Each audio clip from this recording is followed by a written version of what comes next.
너무 기분 좋은 말을 들었어요. 소냐. 그 여자들은 그 말 오래오래 듣고 싶잖아요. 근데 사실 어디 가서 못 듣습니다. 근데 이야기해 주셔서 너무 고맙고요. 그렇게 살고 싶어요, 사실은. 사실은 그렇게 살고 싶은데 여러 가지가 받쳐줘야 되죠. 제가 이제 세월을 이기는 힘도 있어야 되겠고, 그걸 이길 경제력도 있어야 되겠고, 또 내 마인드도 젊어야 되겠고, 그런데 그렇게 살도록 하겠습니다. 자, Y주네스 잠깐 0.5초 부담이 있었어요. 가장 중요하다고 그랬어요.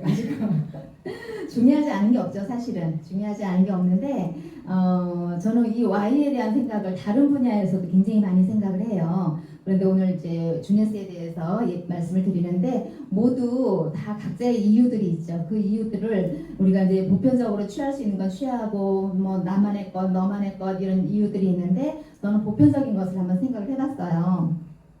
자, 우리가 Y 주네스를 함에 있어서 이런 대략적 이런 틀 안에 우리가 사업을 하는 대략적인 이유들이 있지 않을까 저는 그런 생각을 합니다. 시대의 흐름을 읽다 이거는 무슨 얘기냐면은 네트워크라는 말이 굉장히 흔해졌어요. 그리고 그전에는 누군가가 그 일을 하는 사람 소수만의 이야기, 그 일을 뭔가 특이하게 하는 사람들의 이야기라고 생각을 하는데 저처럼 평범한 사람이 이런 그 네트워크의 중심에 와서 이제 활동을 하고 있다라는 것은 시대의 흐름이라는 얘기죠. 그리고 그 경제 활동을 하는 방법이 다양해졌다는 거죠.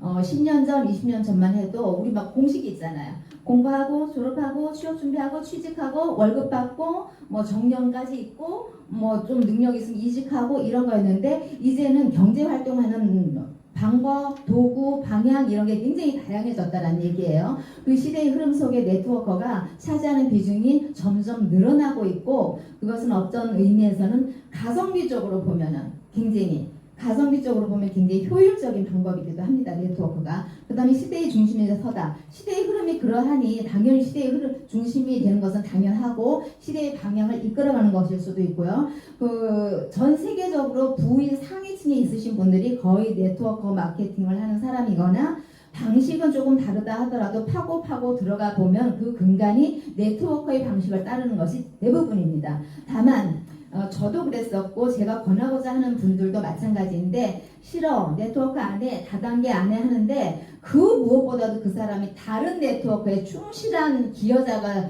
되어 있는 경우가 많습니다. 우리 또한 이 일을 하고 있지만 다른 누군가의 네트워크를 성장시키는 기여자의 역할을 하고 있을 수도 있어요. 그래서 톱니바퀴처럼 긴 듯 아닌 듯 긴 듯 우리는 이런 시대의 이런 상황에 중심에 떠 있다는 거죠. 그 다음에 시대의 키워드가 되고 이런 것들을 잘 밀착시켜서 내 거와 만들어서 하다 보면 누구나 시대의 주인공이 되는 거겠죠.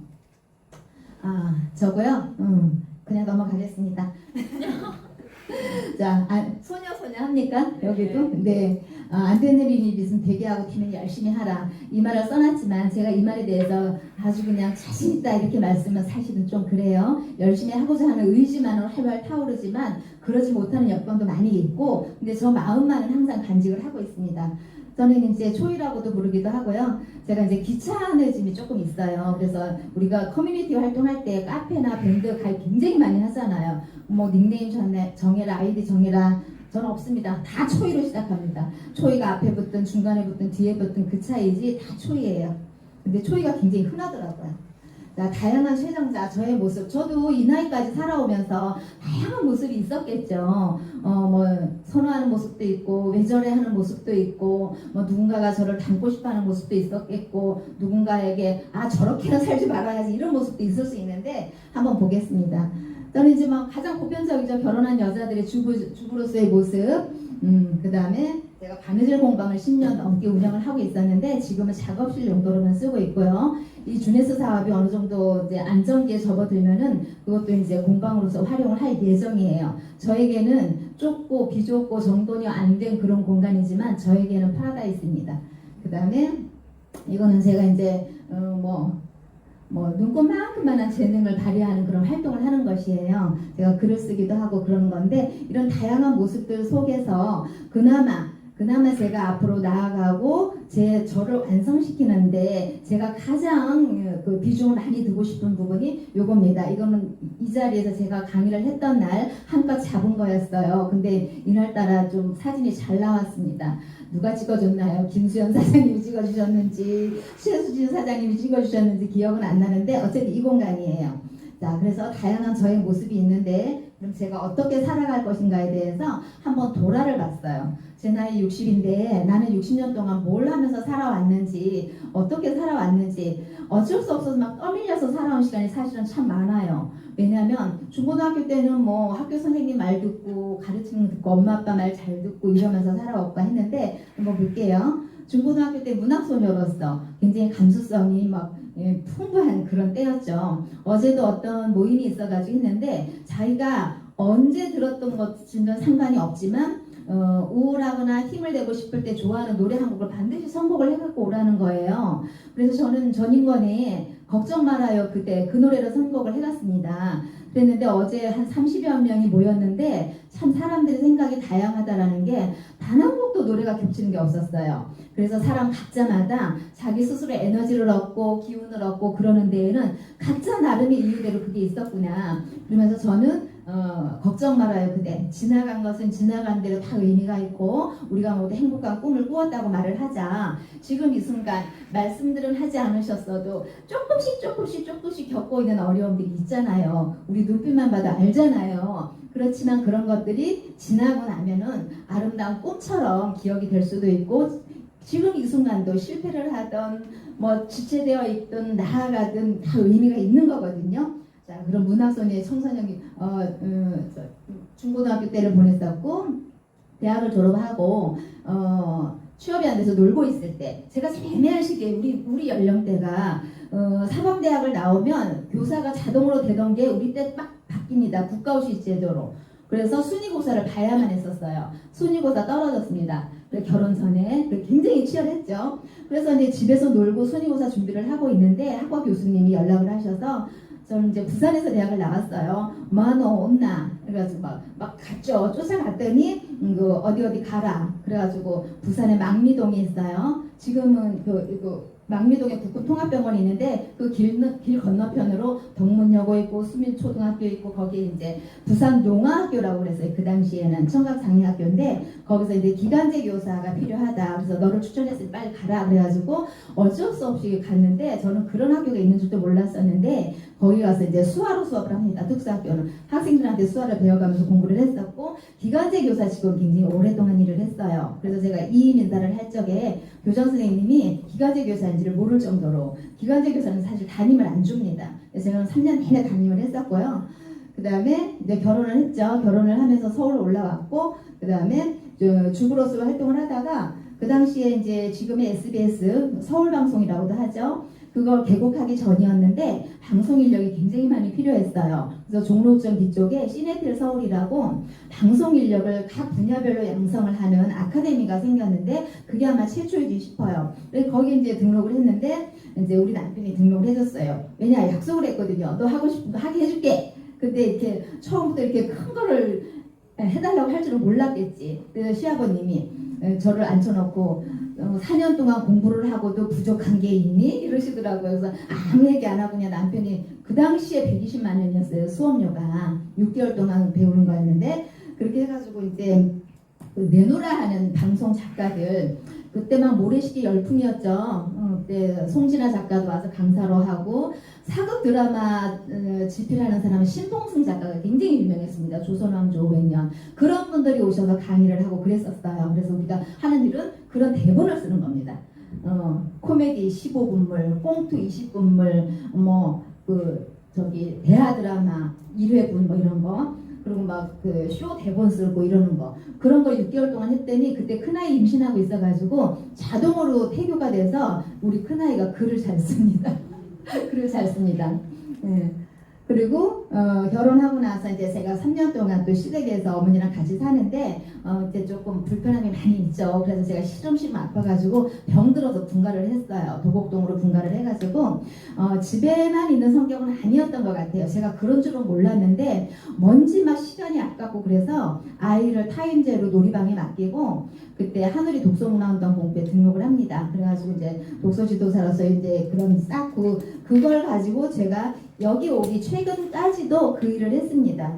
그 논술교사로서. 그런데 어디 소속돼서 뭘 하거나 그러지는 않았고 제가 직접 그 수업안을 짜가지고 했기 때문에 그래서 제가 한 20년 넘게 하지 않았나 싶어요. 왜냐하면 그런데 교육을 이수를 하면 그런 데서 교재를 받거나 뭘 하고 이렇게 하거든요. 그러면 사실 수업을 하시는 선생님에게 돌아가는 경제적인 수입이 적을 수밖에 없어요. 나누기 때문에. 근데 저는 그냥 제가 다 했어요. 그래서 제 맘대로 제 식대로 했거든요. 그래서 논술교사 했고 그 다음에 문화센터 논술 강사를 하다가 이제 우리 큰아이 고등학교 들어갔을 때 바느질 공방 오픈을 합니다. 그래가지고 거기서 이제 최근까지도 이제 수강을 했었고요. 그리고 나서 둘째 아이가 고3 입시가 끝났을 때 논술 교사로 방문 수업을 하다 보면은 원하든 원치 않든 학부모와 이야기를 많이 하게 돼요. 그럼 저 나름대로 이야기를 해드리고 상담 아닌 상담을 하게 되기도 하는데 항상 갸우뚱했어요. 내가 이렇게 조언을 해드린 것이 맞나? 저 학부모에게 도움이 됐나? 이런 것들이 항상 그런 게 있어서 제대로 공부를 한번 해보고 싶었어요. 그래서 이제 아이들 이제 학업 뒷바라지가 끝났기 때문에 그때 마침 경희사이버대학교에서 그런 광고를 봐가지고 상담 심리학과에 진학을 하게 됩니다. 굉장히 유익하고 좋은 공부를 많이 했었고요.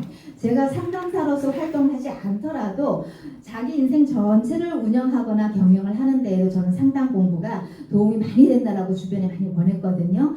상담사 공부를 하고 거기도 공부를 하다 보면 시험을 치르고 자격증을 취득하는 그런 게 있어요. 배웠으니까 시험 한번 봐보자. 그랬더니 우리 쪽에 한 번에 다 합격을 했어요. 그래서 상담사 자격증도 있고 그러다가 이제 또 코칭이라는 과목을 배웠는데 그것도 또 매력이 있더라고요.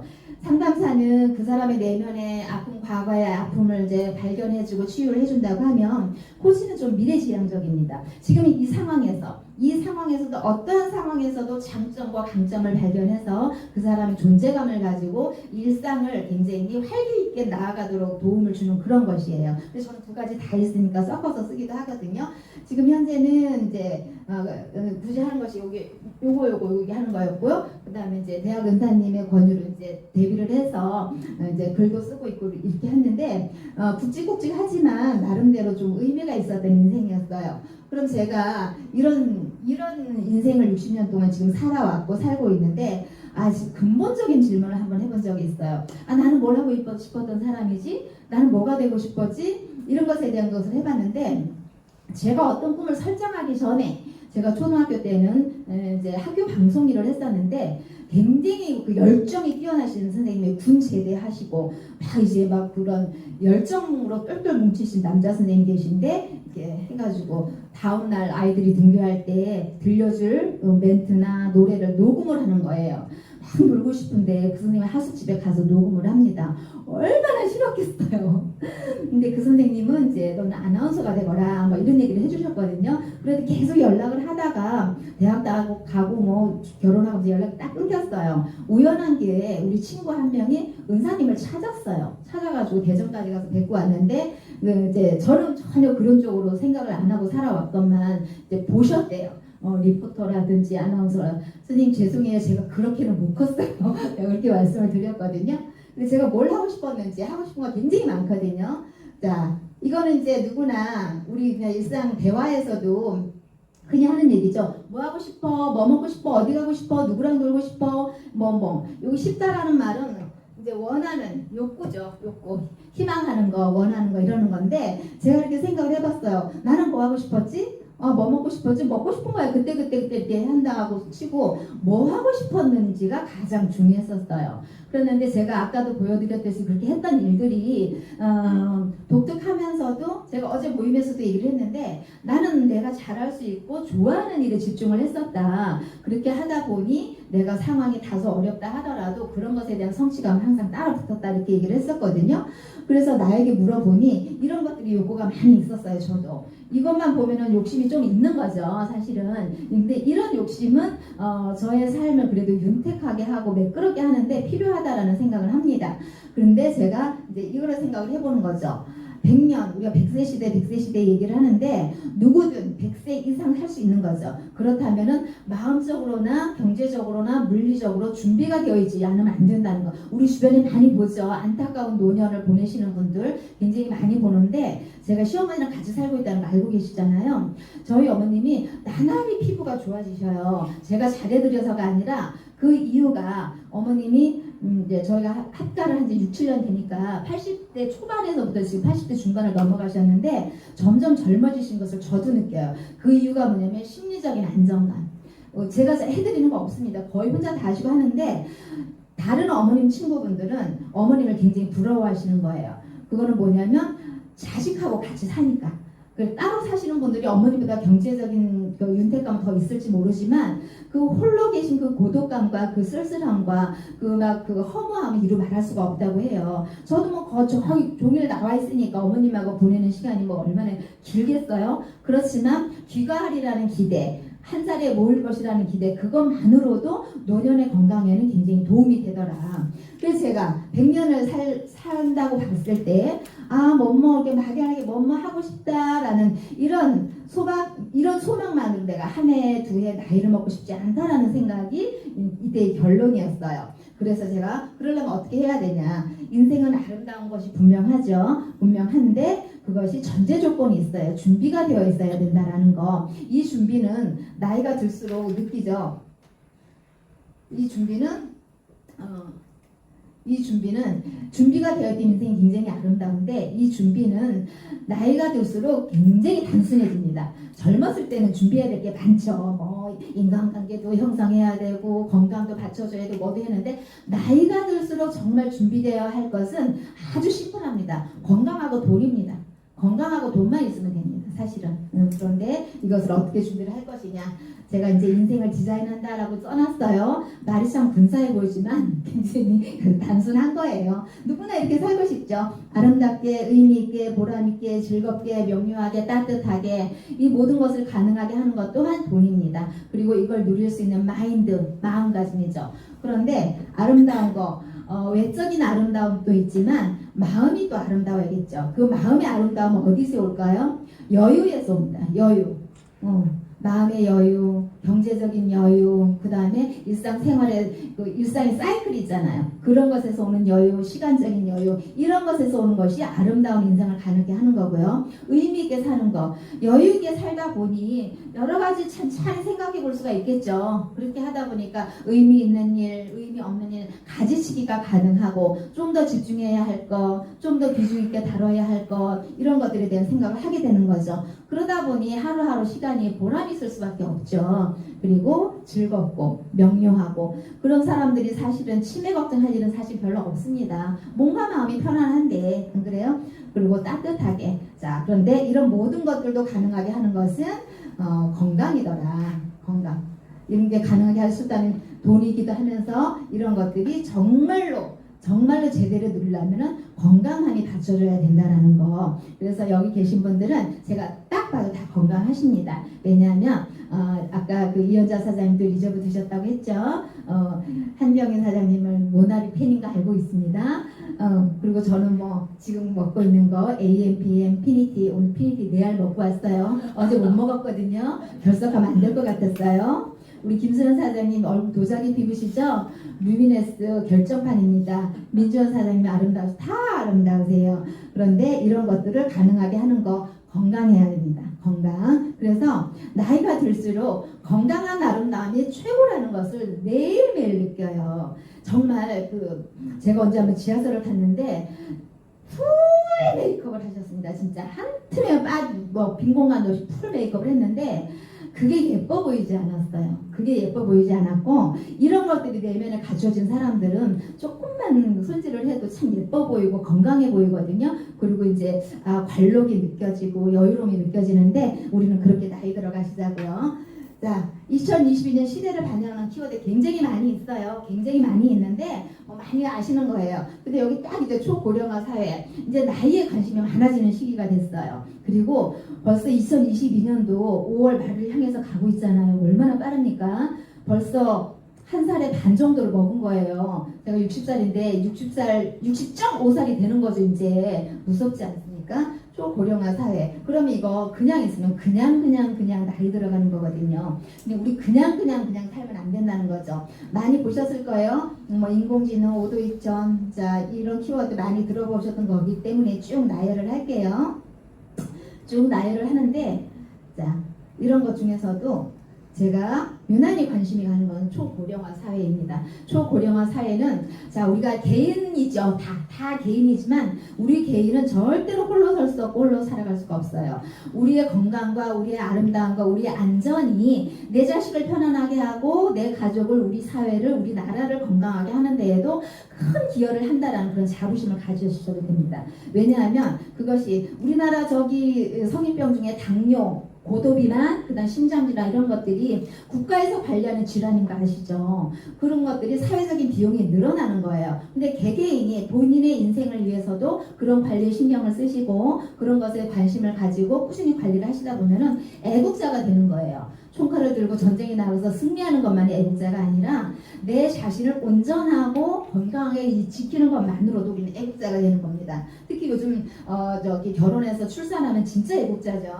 자 이렇게 있어요. 자 유엔에서 일정한 주기를 두고 이제 연령 구분을 합니다. 그 기준은 전 세계인들의 체질, 평균, 생활 습관 이런 거에 따라서 연령 구분을 하는데 굉장한 변화가 있었어요. 우리는 거의 이종원 사장님 빼고는 거의 동급입니다. 다 청년입니다. 자 0세에서 17세 미성년자래요. 18세에서 65세 청년이래요. 66세에서 79세 중년, 노인, 장수노인, 뭐 80세나 넘어야 노인이다 이렇게 말을 할 수 있다는 거고요.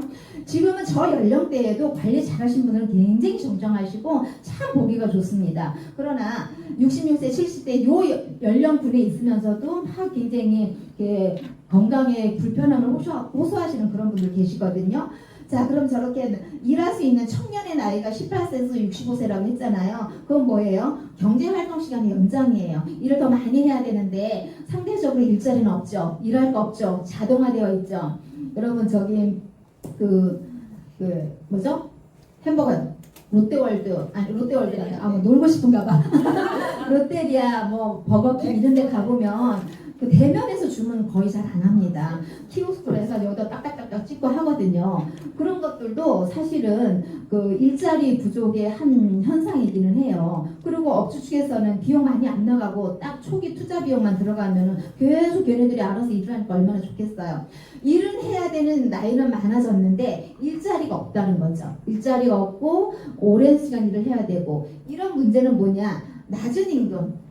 기회를 주면은 나는 임금이 좀 낮아도 하겠다. 일상유지의 위기가 온다는 거죠. 그래서 네트워크를 하는 이유가 요거는 출근해서 한 달 동안 일해서 월급 받고 이러는 사람들이 이것에 대한 굉장히 아주 강한 위기의식을 느끼죠. 왜냐하면 한 달은 너무 빨리 지나가고 통장에 돈이 들어왔나 싶으면 정기적으로 나가야 될 것들 쑥 빠져나가고 통장이 얼마나 가벼워집니까? 그래서 이런 것들을 보완할 수 있는 것들이 네트워크 사업이라는 거죠. 앞서서 제품 나왔죠. 보상 플랜 나왔죠. 보상 플랜의 하이브리드 방식, 사업자들에게 유리한 방식으로 수당을 챙겨주는 이런 회사인데 그런 것들이 지금 내가 어떠한 이유로 잠시 이렇게 머뭇거리고 있을 수 있지만 그래도 누군가 열심히 방문을 하고 전달을 하다 보면 나와 뜻이 같은 사업자를 만나서 그럼 동반 성장을 하는 거죠. 성장 중에서 너만 크고 나는 멈춰있고 이러면 안 되는데 같이 동반 성장을 하는 건데 여기 한번 볼게요. 현대사의 평균 수명의 의미. 수명 여러 가지 있죠. 건강 수명, 금전 수명, 직장 수명, 건강 프로그램 들어가 봐요. 혈관 나이, 뭐 무슨 나이 막 세부적으로 나눈단 말이에요.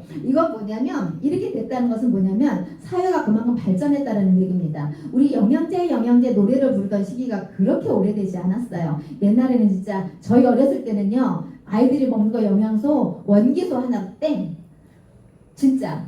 그리고 좀 담배 피우시고 뭐 이러신 남자분들 용각산 하나는 땡, 그리고 뭐 고려은단 이게 끝이었습니다. 근데 지금 굉장히 많이 세분화됐죠. 눈에 좋은 거, 뭐 관절에 좋은 거, 어디에 좋은 거, 어디에 좋은 거 하다 요즘 유산균 붐이죠. 질유산균, 뭐 무슨 유산균. 그거는 사회가 그만큼 발달했고 이제 체계적으로 관리를 해야 되고 이런 거거든요. 자, 나이도 마찬가지예요. 옛날엔 나이가 뭐 구분이 뭐가 필요했었어요. 떡국 한 그릇 먹으면 나이 먹는 거지. 그러니까 건강수명, 금전수명, 직장수명. 건강수명 100세까지 평균으로 놓고 봤을 때 우리가 금전수명, 돈을 벌기 위해서 일할 수 있는 시간이 40년인데 여기는 아주 굉장히 호의적으로 잡았죠. 25세 정도 되면은 대학을 졸업하고 무엇이 됐든 경제활동을 한다라고 했는데 지금의 시대는 안 맞습니다. 연령을 더 늦춰야 되고요. 그렇다고 치면 저렇게 해서 40년이라고 쳤어도 40년이라고 했어도 35년에서 40년이라는 잉여 시간이 남아요. 이 시간을 어떻게 메꿀 것인가. 그 다음에 직장 수명은 더 짧죠. 25세에서 45세까지 약 20년간 일을 하는데 여기서 많이 빠진다고 얘기를 했죠. 그럼 45세면은요 우리 거의 지나왔죠. 지나는 시점에 계신 분들도 있고 이때 정신 없습니다. 나가는 돈 많아, 애들 커, 내 심신 고달퍼. 이때 이제 직장 생활이 거의 마무리되는 경우가 굉장히 많아요. 그리고 이제는 한우물을 판다, 뭐 나 이 회사에다 뼈를 묻는다, 그거는 나 무능력합니다 이 얘기입니다. 나 무능력합니다 이겁니다. 요즘에 그건 뭐냐면, 그리고 그거는 이제 고용시장의 변화를 가져왔어요. 한국의 지금 고용시장은 안정화되지 않았습니다. 노동 유연화 정책이라는 게 있어요. 그게 뭐냐면 취업을 한 사람도 한 직장에 들어가면 오래 근무하고자 하는 장기 근속의 의지가 없어요. 사용자도 믿지 않습니다. 이 사람이 어느 정도 커리어를 쌓고 경력을 쌓으면 이직할 거라는 것을 알아요. 그래서 노동 유연화 정책이 뭐냐면, 그러니까 회사도 서로 손해를 안 봐야 될 거 아니겠습니까? 고용주는 마음에 안 들면 바로 해고를 하려고 해요. 쉬운 해고, 그 다음에 잠시 머물다 가는 거 이렇게 하거든요. 그런데 그게 또 긍정적인 면을 보자면 이쪽에서 경력을 쌓고 몸값을 계속 굴리면서 이동을 하는 거죠. 그래서 이직을 잘 하는 것도 능력 중에 하나입니다. 이직을 못하는 사람이 한 곳에서 뼈를 뼈 묻을 공간 없습니다. 밀려납니다. 책상 먼저 빠집니다. 자, 이렇게 연령 구분이 이렇게 되어 있다라는 거. 그러면 이 나머지 이런 시간을 메꿀 수 있는 것은 정상적인 급여를 받고 월급을 받고 이런 생활로는 너무나 역부족이다라는 거. 그리고 굉장히 고액 연봉을 받는 분들 계셔요. 증권사라든지 뭐 이런 사람들. 그런 사람들도 퇴직을 하면, 또는 또 뭐 군인들 같은 경우는 전역을 하면 1년 동안 직업 알아보고 이럴 만한 시간을 주는데 연금 나오니까 굉장히 안이하게 생각을 하거든요. 연금은 300만 원 받아, 350만 원 받아. 자, 고기도 먹어본 사람 먹죠. 돈 써본 사람이 돈 쓰죠. 퇴직하고 나서 350만 원은 크지 않습니다. 내가 이 일을 계속 할 때 350만 원은 괜찮아, 이 정도는 괜찮아, 없는 사람도 있는데 이렇게 생각할 수 있지만, 내가 직업이 끝났고 고정적인 수입이 없을 때의 350은 굉장히 위태위태하다라는 거죠. 그럼 그런 것들을 메꿀 수 있는 것이 네트워크라는 것은 나의 건강도 지키고 수입도 일으키고 경제적인 시간적인 여유를 누릴 수 있는 거. 자, 2022년. 그러면은 왜 제가 이런 얘기를 하느냐. 평균 직장인들의 급여 체계를 한번 봤어요. 연령대별로 보면, 요건 대표적인 30대 중후반의 연봉인데요. 요건 보면은, 자, 연령대별 한번 쫙 보세요. 본인이 해당되는 연령대를 한번 봐보세요. 이거를 상회하는 분도 계시겠지만, 솔직히 말씀드리면 여기에 못 미치는 분들이 더 많습니다. 저는 솔직히 못 미칩니다. 저 여기인데 못 미칩니다. 아직 여기에 못 미치거든요. 자, 20대, 30대, 뭐 30대 중반, 40대 초반 이렇게 쭉 있는데, 요 시기별로 가장 핵심적인 해야 할 역할들이 있잖아요. 자, 요때 결혼 준비 또는 비혼 선언 시기예요. 왜 비혼을 선언합니까? 아기를 낳아서 키울 자신이 없고 양육비에 대한 대비가 없고 그러다 보니까. 그리고 이때 육아 교육 시작 시기, 우리나라 교육열 대단하죠. 안 할 수도 없습니다. 또 우리나라가 이 좁은 땅덩어리에서 그만한 세계 경쟁력을 유지하는 데에는 교육의 힘이 지대한 공헌을 했기 때문에 교육열이 높은 것 자체가 나쁘지는 않습니다. 그 다음에 이때 경력직으로 가장 우대받는 시기이거나 또는 승진을 못해서 만년 과정이거나 머물러 있는 거, 이게 시기별로 이런 키워드들이 있어요. 그래서 내 연령에 해당되는 거 이렇게 살 것인가, 아니면 여기다 플러스 알파 막 이거를 구축할 것인가는 이제 생각을 해보시면 되는 거죠.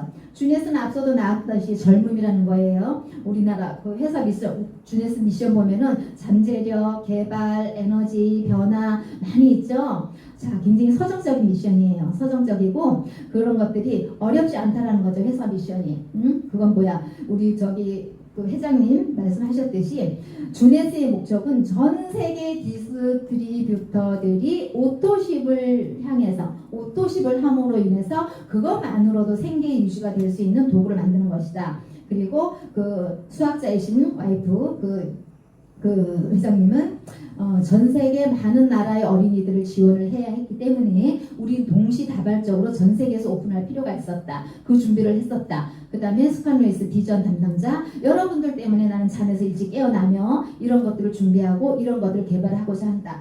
굉장히 서정적이고 가족적입니다. 진짜 가족이라는 말을 붙이기에 부끄러움이 없는데요. 다 써보시고 다 알고 계신 거죠? 자, 이렇게 환한 미소, 건강함, 그 다음에 건강한 나의 신체를 유지하고 관리하는데 필요한 이런 것들이에요. 자, 주네스 퀴즈 나와서 이런 아이들이 언제 이런 도움을 통해서 언제 어디서 어떤 역량을 발휘해서 세계 발전에, 인류 발전에 기여를 하게 될지는 아무도 모르는 거예요. 얘네들이야말로 진짜 무한한 잠재력을 가진 아이들이죠.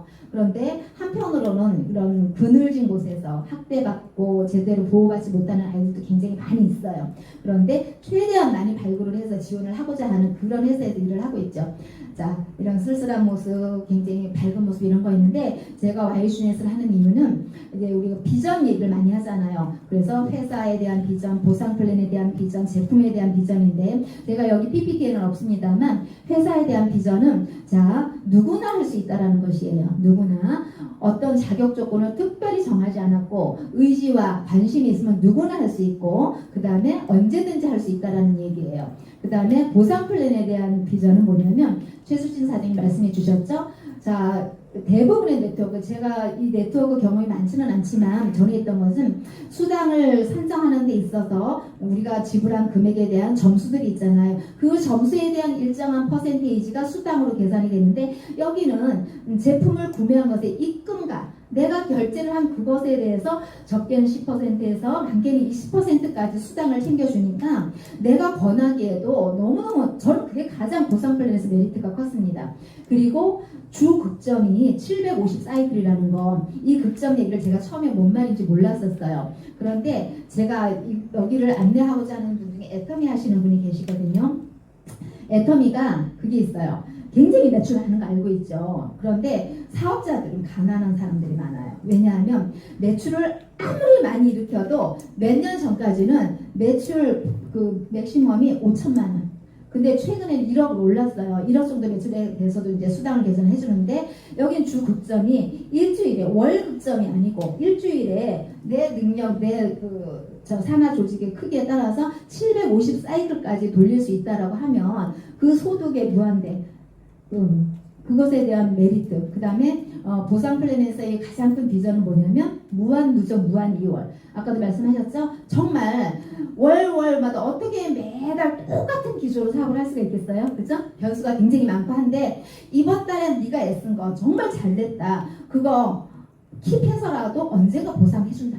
계속 넘기고 맨 처음에는 저 사람들 어떻게 저렇게 했을까 했는데, 정말 폭발적인 매출이 일어났던 그것들을 사장시키지 않고 다음 달로 넘겨서 또 그것으로 에너지를 받아서 그래 또 일할 수 있는 동력을 아주 시스템 자체 내에 장착을 해놨다는 것이 굉장한 메리트로 다가왔어요. 그 다음에 제품에 대한 비전은 뭐예요? 우리 다 확인하잖아요. 매일매일 확인하잖아요. 건강해졌어, 머리가 났어, 피부가 좋아졌어, 뭐가 개선이 됐어. 정말 8가지 카테고리 보면은 활용하면 활용할수록 권하지 않을 수가 없고 애용하지 않을 수가 없는 그런 것들이에요. 제가 원래 밥순이에요. 밥순이 떡순이에요. 그래서 그런 믿음이 정말로 강했던 사람입니다. 밥 잘 먹으면 되지, 잘 먹으면 되지, 잘 자면 되지, 이런 거였는데 영양제가 필요하대요. 그래서 이거 이전에 있던 회사에서 필요하다 그러니까 샀고, 있으니까 먹고, 이런 정도였는데 제가 지금 여기는 진짜 그 메커니즘을 생각합니다. 이게 내 몸에 들어가서 어떤 역할을 하고 나의 어떤 부분을 개선시켜주고 유지시켜주는가. 그래서 제가 지난번에도 말씀드렸죠. 우리끼리 있을 때는 모른다고. 제가 어제 갔어요. 어제 굉장히 중요한 모임이 있었는데 작년 12월에 그 모임이 있었고 어제 또 두 번째가 있었어요. 그래서 제가 거기에는 이제 그 제일 큰 선배라 또 막 대우해주고 뭐 발표를 시키는데 그 살이 빠진 것 같대. 근데 제가 살이 빠지진 않았습니다. 아직 더 빼야 되는데요. 살이 빠진 것 같대요. 그래서 그래 보여요? 그랬더니 선배님 그 얼굴도 더 작아지시고 속으로 그건 그럴 수 있지. 세럼을 썼거든. 이제 속으로 그랬어요. 그래서 살 빠진 거는 몰랐는데 그런 부분이 있는 거예요. 제가 그것도 그럴 수 있다라고 인과성을 생각하게 된 게 AMPM, 리저브, 그 다음에 나라 이렇게 꾸준히 먹어요. 그런데 제가 아침에 화장실을 갑니다. 화장실을 못 갔었어요. 못 갔었는데 화장실을 가니까 그래서 우리 전 제품마다 조금씩 프로바이오틱스 유산균 들어있다고 했잖아요. 그 효과가 이제 나타나는구나. 그러니까 아침에 화장실을 갔다 오니까 사실은 가벼워요. 가볍고 우리 화장실 못 가면 나만 아는 그 불편함 있잖아. 찌푸드도 하고 화장실 가고 싶고 막 이런 게 있는데 아침마다 화장실 갔다 옵니다. 그러면 그렇게 보일 수 있겠구나. 근데 제품에 대한 보상은 확실한 효과의 인정. 잘 챙겨 먹는 나의 부지런함만 따라준다면 그 개선되고 좋아지고 이러는 것은 확실하다는 거. 제가 어제 그 말도 들었겠다. 어제 피니티 못 먹었어. 어제 것까지 소급해가지고 내일 먹었다니까요. 그래가지고 이제 이번 주 토요일 날 또 결혼식이 있어요. 거기 가면은 우리 남편 고등학교 때 친구들 그다음에 그 와이프들 이렇게 하거든요. 거기에서도 저랑 남편이랑 나이가 동갑이기 때문에 와이프들 중에서 나이가 제가 제일 많아요. 많은데 가면 제가 어려 보여요.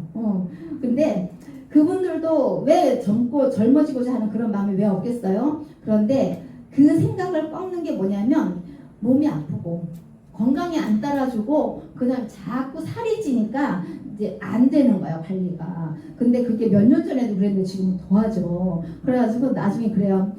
우리 딸이 수민인데 수민이 엄마 진짜 부지런해. 난 이제 화장하는 것도 귀찮아. 안 귀찮습니다. 그러니까 그런 의지를 잃어버린 거죠. 잃어버린 거. 그래서 우리 제품에 대한 거, 보상에 대한 거, 회사에 대한 거. 회사에 대한 비전, 제가 느끼는 저의 비전은 뭐냐면요. 일단 그 창업의 의지가 너무 이제 좋다를 넘어서 고마운 거예요. 고마운 거예요. 왜냐면 기업은 우리가 기본적으로 생각해보면 기업의 생리는 뭐예요? 이윤이 극대화잖아요. 겉으로는 굉장히 공정한 방법을 쓰는 것 같지만 내부적으로 얼마나 트릭이 많습니까? 그런데 그런 이익을 창출하되 모두가 사업자도 운영자도 그 다음에 소비자도 고객도 모두에게 도움이 되는 그런 미션을 가지고 있다는 거. 그래서 제가 그런 것에서 이 회사는 믿고 따를만 하고 아까 여기 주네스를 처음 만나게 된 계기를 말씀하셨는데 누구는 제품으로 만났다 누구는 뭐로 만났다 했는데 저는 사람으로 만났습니다. 사람으로 먼저 만났고요. 그래서 뭔가 지금 지나고 나서 생각을 해보니 주네스 이런 이야기가 있었는데 듣고자 하는 의지 갖고 뭐가 뭔지 모르니까 그 말이 뭔 말인지 몰랐어요. 제가 이제 여기 온 지 1월 달부터 왔으니까 4, 5개월 되는 거잖아요. 4, 5개월 되는 건데 사람으로 만났고 인간 대 인간으로 했고 저의 정서, 저의 처지, 저의 상황 충분히 감안을 해주셨고 서두르지 않으셨기 때문에 제가 거부 반응이 없었고 또 평소 너무 좋아하던 분이고 따르던 분이었기 때문에 왔어요. 그런데 아까 최수진 사장 말씀하셨죠. 자발적인 거. 그런 것들의 이제 시너지 효과는 그런 거예요. 기간은 굉장히 짧죠. 4개월, 5개월인데 제가 그래도 사파이어를 마무리하려고 하고 이런 거는 저는 굉장히 속도가 빠르다고 생각합니다. 전에 있던 곳에서는 2년이라는 시간을 근무를 했는데 과연 지금만큼의 그런 가시적인 성과는 없었어요. 어쩌저해서 직급은 얻었습니다만은 그 직급에 대한 어떤 뭐랄까 자부심이라든지 이런 거보다는 직급은 올라갔는데 우울해. 이건 뭐야? 예를 들면 그런 거예요. 그래서 저는 이런 인생 살 거고요. 이렇게 살 수 있는 거리들은 아까도 소개해드렸듯이 많이 있습니다. 그래서 이제 원팀 원패밀리 원주네스 자 요거 제가 하도 많이 말씀드린 거라서 아실 거예요. 여기에다가 제가 지난주인가요 한경희 사장님께서 모소대나무 이야기를 해주셨는데 제가 굉장히 좋아하는 일화예요. 모소대나무가 그럼 제가 아이들한테 논술 지도를 하면서도 특히 고등학생 애들 입시 지도할 때 제가 그런 거 가지고 글쓰기 가르칩니다. 그래서 모소대나 그때 모시요? 무시요? 막 애들이 막 그렇게 얘기를 해요. 그래서 그 얘기를 하면 애들이 굉장히 진지해져요. 네가 지금은 등급이 안 올라가고 뭐가 하고 있지만 언젠가는 표가 난다. 언제요? 원서 쓰기 전에 언제요? 대학교 들어가서 리포트 A4를 맞을 수도 있어. 지금이야 네가 고등학생이니까 이렇지만 더 중요한 건 대학교서지. 학점 잘 받아가지고 취업하고 그런 것들은 내가 쏟았던 이런 노력들, 심었던 그런 정성들은 결코 어디 가지 않는다라는 거. 그래서 저는 오늘의 이 여러 가지 말 중에서 가장 오늘 저를 다지게 하는 말은 이겁니다. 의지는 고난받아 강하다는 거. 매일매일 부딪힙니다. 고난이 있습니다. 그렇지만 그 고난을 제가 헤쳐나가야 되는 의무가 있고 또 그럴 수 있다라는 믿음이 있고 그럴 때마다 스폰서님에게 또 좀 힘을 얻기도 하고 그러는 거거든요. 그래서 제가 Y주네스를 준비를 함에 있어서 뭐 근사하고 화려한 이유는 없다 하더라도 저는 이러한 이유로 여기에 몸을 담았고 이것에 대해서 이제 꾸준히 펼쳐나갈 거고요. 아까 저 보상플랜에서 나왔던 그 밑에까지 있는 더블 다이아몬드 그것이 언젠가는 나의 타이틀이 될 수 있는 그날까지 멈추지 않고 나아가도록 할 것입니다. 오늘은 여기까지 하겠습니다.